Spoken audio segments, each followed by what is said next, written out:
Hello dear friends, let us start the last chapter in the revision of direct tax, that is total income. यहां पे हम लोगों को दो नए कंसेप्ट समझने हैं, एक है अल्टरनेट मिनिमम टैक्स और दूसरा है सेक्शन 115 BAC. उसके बाद मैं आपको एक आधा सम फुल फ्लेश प्रेजेंटेशन के साथ बताऊंगा and then this video will get end. सबसे पहला तो अल्टरनेट मिनिमम टैक्स का कंसेप्ट. देखो ये कंसेप्ट तब एप्लीकेबल होता है जब आपने 5 सेक्शन जो मैं बोलने जा रहा हूं उसमें से कोई एक आधा सेक्शन क्लेम किया हुआ है. 10AA, 35AD, 80JJAA, 80QQB या तो 80RRB. ये 5 सेक्शन में से अगर आपने कोई एक आधा सेक्शन भी क्लेम किया हुआ है तो जब टैक्स गिनोगे तब AMT का कंसेप्ट अप्लाई होता है. करना क्या होता है, पहले आप नॉर्मल टोटल इनकम ढूंढो, सारे डिडक्शन लेके अपना नॉर्मल टैक्स पेएबल ढूंढो. फिर ये देखो अगर ये 5 में से कोई एक आधा डिडक्शन भी आप नहीं लेते तो आपकी टोटल इनकम कितनी होती, जिसे नाम दिया गया है एडजस्टेड टोटल इनकम. उसका 18.5% टैक्स करके प्लस सरचार्ज सेस जो भी लगता है वो लगा के देखो कितना टैक्स आ रहा है. ये दोनों टैक्स में से जो हायर होगा वो आप सिलेक्ट करोगे. सो पहले ये देखो कि क्या आपने 35AD, 10AA, 80JJAA, 80QQB या 80RRB क्लेम किया है. अगर नहीं किया तो AMT कभी भी अप्लाई ही नहीं होगा. अगर क्लेम किया है तो ये देखो आप कौन हो, फर्म या LLP हो. अगर हां तो आपके लिए हमेशा AMT अप्लाई होगा. अगर आप individual HUF, AOP, BOI, AJP हो तो क्या आपकी जो एडजस्टेड टोटल इनकम है that is without taking the deductions that is more than 20 lakh rupees, अगर हां तो ही AMT अप्लाई होगा, वरना AMT अप्लाई नहीं होगा. यानी कि बेसिकली हमें ये देखना है कि क्या तुमने 10AA, 35AD, फिर ये जो 80 वाले सारे सेक्शंस है क्लेम किए हैं कि नहीं किए. अगर क्लेम किया और तुम हो फर्म या तो LLP, by default AMT applicable.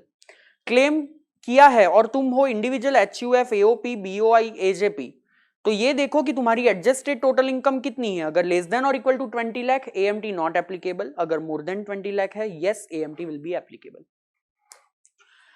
जैसे मैंने बताया एडजस्टेड टोटल इनकम का मीनिंग क्या होता है, तुम्हारी नॉर्मल टोटल इनकम ऐड कर दो उसमें 80JJAA, 80QQB, 80RRB.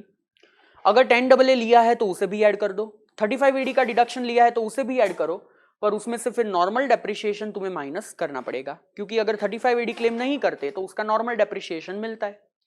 और जो बैलेंस आता है उस बैलेंस को हम लोग क्या बुलाएंगे, एडजस्टेड टोटल इनकम. नाउ कितने कितने स्टेप्स हमें फॉलो करने हैं. सबसे पहले तो you find out your total income. Step 2 उस पर कैलकुलेट करो normal tax payable. Step 3 find out करो एडजस्टेड टोटल इनकम, जो हमने ऑलरेडी ढूंढ ली होगी, 20 लाख से ज्यादा होगी तभी तो ये कंसेप्ट अप्लाई कर रहे. एंड स्टेप 4 उसका 18.5% कितना आता है वो देखो. अगर उस पर सरचार्ज एप्लीकेबल है तो वो ऐड करो, सेस एप्लीकेबल है तो वो ऐड करो. और देखो स्टेप 2 या स्टेप 4 दोनों में से ज्यादा टैक्स कहां पे जा रहा है, वो तुम्हारा tax payable. So for example मेरी टोटल इनकम है 7 lakh after claiming deduction of ₹4 lakh. तो एडजस्टेड टोटल इनकम कितनी होगी, कैन आई से 11 lakh which is less than 20 lakh. तो क्या AMT का कंसेप्ट अप्लाई होगा, नहीं होगा. तो मुझे क्या करने का, सिंपल अपनी 7 लाख की टोटल इनकम पे टैक्स ढूंढ लेने का, विच विल बी 52,500 प्लस 4% करके जो भी आता है वो मेरा फाइनल टैक्स पेएबल. अगर इसी एग्जांपल में मेरी टोटल इनकम 17 लाख होती after claiming 4 lakh rupees of deduction, तो कैन आई से एडजस्टेड टोटल इनकम हो जाती 21 लाख रुपीज. उस केस में पहले मैं AMT अप्लाई कर देता बिकॉज 20 लाख से ज्यादा है. तो पहले क्या करने का, टोटल इनकम जो कि होती है 17 लाख, उस 17 लाख का normal tax payable find out करो. नॉर्मल टैक्स पेएबल आ रहा है 335,400 as per the slab rate. फिर 21 लाख की जो तुम्हारी एडजस्टेड टोटल इनकम है उसका सीधा क्या अप्लाई कर दोगे तुम, 18.5% टैक्स, और उस पर 4% सेस भी अप्लाई कर दो. अभी स्टेप 2 का टैक्स है 335,400, स्टेप 4 का है 404040. बोलो विच एवर इज हायर, 404040. तो फाइनल टैक्स पेएबल कितना, AMT जितना. अगर मान लो इसी केस में मेरी टोटल इनकम 17 लाख होती आफ्टर क्लेमिंग 35AD का डिडक्शन ऑफ ₹5 लाख, और लेट्स से ये डिडक्शन मैंने क्लेम किया है फॉर प्लांट एंड मशीनरी, तो what would have been my adjusted total income, 17 lakh, उस पे प्लस करो 5 लाख. पर कहने से 5 लाख अगर मैं प्लस कर देता हूं तो उसका नॉर्मल डेप्रिसिएशन 15% के हिसाब से माइनस कर पाऊंगा, जो कि कितना हो रहा है 75,000. तो मेरी adjusted total income will be 21,25,000. अभी उसका 18.5% करो प्लस 4% सेस ऐड करो, whichever is higher will become your adjusted total income. पर लॉ क्या बोलता है, अगर किसी भी साल में तुम एएमटी के हिसाब से टैक्स पेएबल करते हो, एएमटी के हिसाब से। तो अगर किसी भी साल में तुमने एएमटी के हिसाब से टैक्स पे किया तो ये देखो कि नॉर्मल टैक्स से कितना ज्यादा पे किया। वो जितनी अमाउंट तुमने ज्यादा पे की over and above your normal tax, वो फ्यूचर के साल में एज एएमटी क्रेडिट तुम माइनस कर पाओगे। For example during the year मेरा नॉर्मल टैक्स है 100 रुपए का और एएमटी है 120 रुपए का, तो मुझे बताओ मैं टैक्स कितना पे करेगा, विच एवर इज हायर बोल के 120 एएमटी के हिसाब से, पर कितना रुपया नॉर्मल टैक्स से ज्यादा पे कर रहा हूं, 20 रुपया। ये हो गया मेरे लिए एएमटी क्रेडिट। अब मान लो नेक्स्ट ईयर मेरा नॉर्मल टैक्स 90 और एएमटी आ रहा है 80 rupees. In this case what will happen, अभी मैं नॉर्मल टैक्स हायर आ रहा है, जब तुम्हारा फ्यूचर में नॉर्मल टैक्स हायर आता है तो ये एएमटी क्रेडिट तुम उसमें से माइनस कर सकते हो। पर एएमटी क्रेडिट मैक्सिमम कितनी माइनस कर सकते हो, नॉर्मल टैक्स और एएमटी के डिफरेंस जितना। यानी यहां पे डिफरेंस कितना है 10 रुपए का, तो मैं भले एएमटी क्रेडिट 20 रुपए की है, डिडक्ट सिर्फ 10 रुपया कर पाऊंगा और टैक्स पेबल हो जाएगा 80 रुपीज। बैलेंस कितनी क्रेडिट मेरे पास अभी बाकी बचेगी 10 रुपए की। अभी मान लो नेक्स्ट ईयर 100 रुपए का नॉर्मल टैक्स और 105 रुपए का एएमटी आएगा, तो अभी एएमटी ज्यादा हो गया, क्रेडिट यूज नहीं कर सकता, 105 रुपया भरना ही पड़ेगा और जो 5 रुपए की क्रेडिट जनरेट हुई वो ऐड हो जाएगी, टोटल क्रेडिट 15 रुपए की हो जाएगी, जो फ्यूचर में यूटिलाइज करता जाऊंगा। ये क्रेडिट तुम 15 सालों तक कैरी फॉरवर्ड करके ले जा सकते हो। तो देखो तुम जब नॉर्मल टैक्स के हिसाब से पे करोगे तब ये एएमटी क्रेडिट यूटिलाइज कर पाओगे, पर कितनी यूटिलाइज कर पाओगे, मैक्सिमम उस साल के नॉर्मल टैक्स माइनस एएमटी जितनी, और ये क्रेडिट 15 सालों तक कैरी फॉरवर्ड कर पाओगे। Now the very next concept is section 115 BAC। इसी साल से प्रीवियस ईयर 2021 से इंडिविजुअल और एचयूएफ को एक ऑप्शन दिया गया कि अगर चाहे तो पुरानी टैक्स सिस्टम फॉलो करो, चाहे तो हम लोग एक नया टैक्स रेट दे देते हैं सेक्शन 115 BAC के अंदर, वो फॉलो करो। कौन से टैक्स रेट दिए, 2.5 लाख से स्लैब बढ़ाते जाओ, 5-5% रेट बढ़ाते जाओ, 15 लाख आ जाए तब अटक जाओ, उसके ऊपर 30%। ये सेम रेट एप्लीकेबल होगा resident, non resident, senior citizen, below senior citizen सबके लिए। पर अगर तुम 115 BAC में ये नई टैक्स सिस्टम में जाते हो तो कुछ पर्टिकुलर डिडक्शन, कुछ पर्टिकुलर एग्जम्पशन है जो तुम क्लेम नहीं कर पाओगे। पहले तो याद रखो ये एक ऑप्शनल टैक्स सिस्टम है। अगर तुम्हारी पीजीबीपी की इनकम नहीं है तो तुम हर साल ऑप्शन बदल सकते हो, पर अगर तुम्हारी पीजीबीपी की इनकम है तो इस साल तुमने जो ऑप्शन सिलेक्ट किया फ्यूचर में वही कंपलसरी रहेगा, फ्यूचर में सिर्फ एक बार ये ऑप्शन चेंज कर पाओगे और फिर तब उसके बाद वो कंपलसरी फुल एंड फाइनल रहेगा। तो जिसकी पीजीबीपी की इनकम नहीं है हर साल ऑप्शन चेंज कर सकते हैं, जिसकी पीजीबीपी की इनकम है every year they get the option. अगर तुमने 115 BAC फॉलो किया है तो रिबेट क्लेम कर पाओगे, सरचार्ज करना पड़ेगा ऐड, स्पेशल रेट की इनकम कोई चेंज नहीं, यानी ये सारे केसेस में कोई चेंज नहीं आएगा। कितने कितने डिडक्शन और एग्जम्पशन ऐसे हैं जो तुम क्लेम नहीं कर पाओगे अगर ये नई टैक्स सिस्टम फॉलो करते हो तो। पहला लीव ट्रैवल कंसेशन, दूसरा हाउस रेंट अलाउंस 10 क्लॉज 13 है, तीसरा सेक्शन 10 क्लॉज 14 के सारे अलाउंसेस सैलरी चैप्टर के, बट उसमें से transport allowance, convince allowance, daily allowance, tour travel transfer allowance के एग्जम्पशन क्लेम कर पाओगे। फिर एमपीज एंड एमएलएस के एग्जम्पशन जो मिलते हैं अलाउंसेस के 10 क्लॉज 17 नहीं कर पाओगे। माइनर की इनकम का जो क्लबिंग होता है 1500 तक का वो भी क्लेम नहीं कर पाओगे। फिर 10AA सेस का जो एग्जम्पशन होता है you can't claim. Salary chapter का कोई अलाउंस क्लेम नहीं कर पाओगे, कोई डिडक्शन क्लेम नहीं कर पाओगे, I mean standard deduction, professional tax, entertainment allowance, nothing. फिर interest in respect of self occupied property 24 clause B वो भी क्लेम नहीं कर पाओगे। Set off losses under the head house property, यानी हाउस प्रॉपर्टी के हेड का कोई लॉस है वो दूसरे हेड के सामने माइनस नहीं कर पाओगे।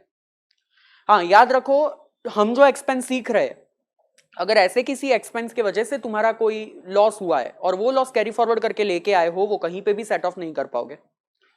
एडिशनल डेप्री माइनस नहीं कर पाओगे। फिर डोनेशन दे के आए कहीं पे scientific research, social research, you can't deduct. 35 AD 35 CCC PGBP का you can not deduct. Family pension का जो स्टैंडर्ड डिडक्शन होता है 15,000 और 1/3 whichever is lower, you can't deduct. पूरा डिडक्शन चैप्टर माइनस नहीं कर पाओगे, सिर्फ 3 चीजें माइनस कर पाओगे, 80 CCD 2, 80 JJAA, 80 LA। 80 LA CA final में पढ़ोगे।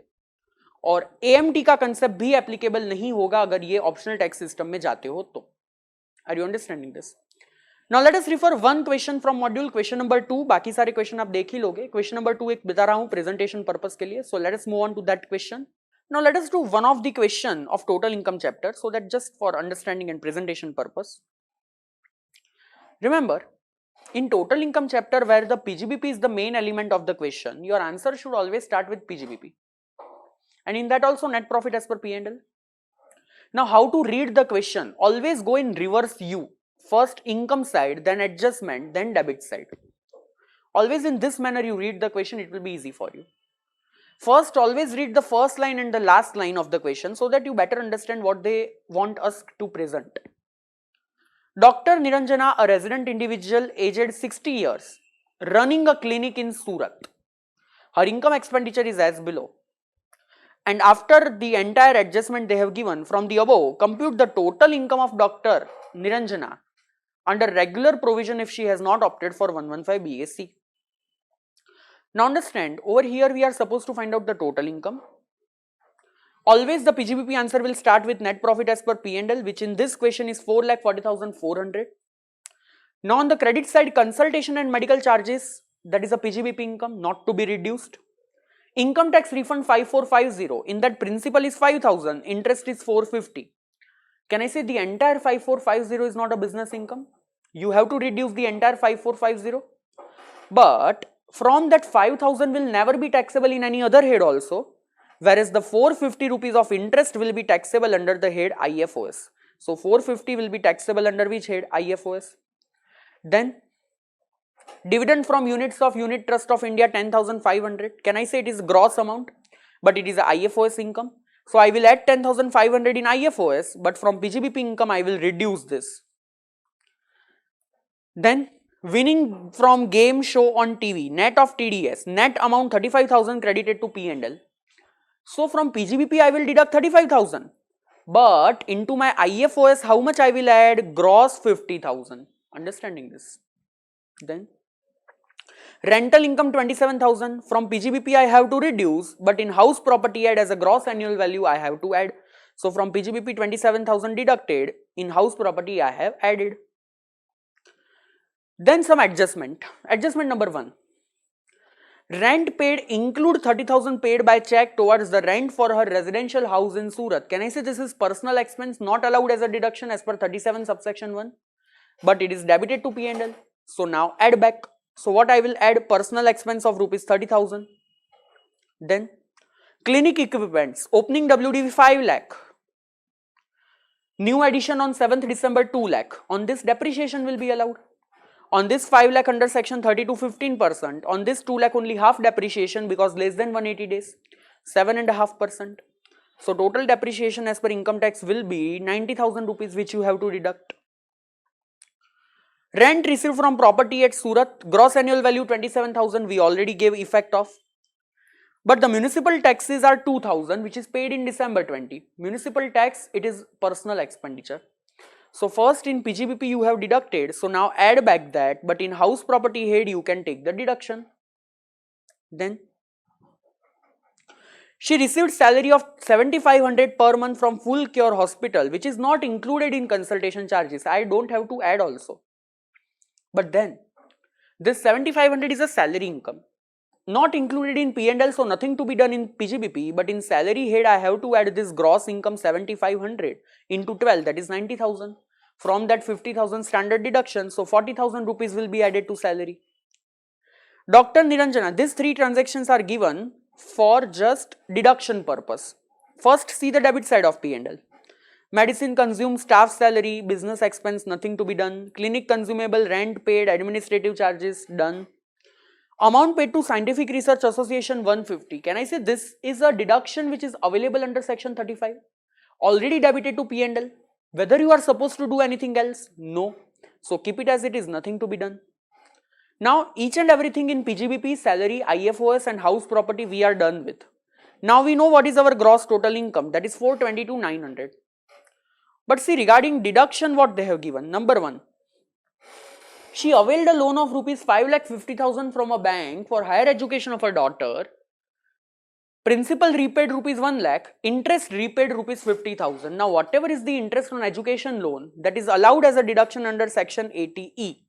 So 55,000 is allowed as a deduction in 80E.